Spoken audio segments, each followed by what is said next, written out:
Amar plan ప్రకారం కాశ్మీర్ లో జరిగిన గెట్ టుగెదర్ ఫంక్షన్ కి రణవీర్ ని పిలిచి ఉంటారు.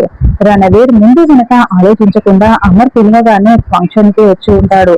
తర్వాత లాల్ సింగ్, అమర్, రణవీర్ ముగ్గురు కూడా ఒక టేబుల్ దగ్గర కూర్చొని మాట్లాడుకుంటూ ఉంటే రణవీర్ మాత్రమే మందు తాగుతూ ఉంటాడు. తీసుకో రణవీర్ తీసుకో అని అమర్ లాల్ సింగ్ దగ్గర ఉండి రణవీర్ చేత మందు తాగిస్తూ ఉంటారు. ఇక మందులో మునిగి తేలిపోయిన రణవీర్ తాగుతున్న మందులో ఒక మత్తు టాబ్లెట్ ని అమర్ లాల్ సింగ్ ప్లాన్ ప్రకారం కలిపేస్తూ ఉంటారు. నాకు 1 మోర్ పెగ్ కావాలి అని రణవీర్ అడగడంతో ఆ టాబ్లెట్ కలిపిన ఆ డ్రింక్ ని రణవీర్ కి ఇచ్చేస్తారు. ఇక రణవీర్ ఆ డ్రింక్ తాగుతూ స్పృహ కోల్పోతూ కింద పడిపోతూ ఉంటే వెంటనే లాల్ సింగ్, అమర్ ఇద్దరు కూడా రణవీర్ ని మోసుకుని ఒక గదిలోకి తీసుకెళ్తారు. ఇక రణవీర్ చేత నిజాలు రాబట్టడం కోసం రణవీర్ తలకి మొత్తం కూడా మిషన్లని అమర్చి ఉంటారు. చూడండి డాక్టర్, మీరు ఏం చేస్తారో నాకు తెలియదు.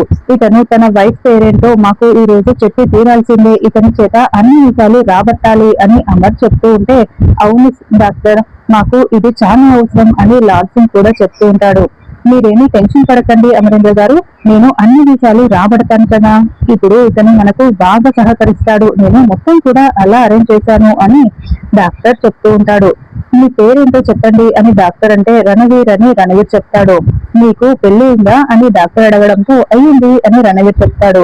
సరే, మీ వైఫ్ పేరేంటి చెప్పండి రణవీర్ అని డాక్టర్ అడుగుతూ ఉంటే ఆ పేరు తెలుసుకోవడం కోసం అమర్, లాల్ సింగ్ చాలా ఎదురు చూస్తూ ఆతృత పడుతూ ఉంటారు. ఇంకోవైపు మనోహరి ఈ రణవీర్ ఏంటి ఇక్కడ కనిపించట్లేదు, ఏమైపోయాడు అని టెన్షన్ పడుతూ చెంబాని అడుగుతూ ఉంటుంది. అదే నాకు కూడా అర్థం కావట్లేదు అని చెంబా అంటుంది. ఇంకోవైపు భాగ్య రాథోడ్ ముందరే రణవీర్ ని అమర్, లాల్ సింగ్ ఇద్దరు కూడా తీసుకువచ్చి ఉంటారు. అక్కడ ఏం జరుగుతుందో ఏంటో అని భాగ్య కూడా కంగారు పడుతూ ఉంటుంది. నా భార్య పేరు అని రణవీర్ నాంచుతూ ఉంటాడు.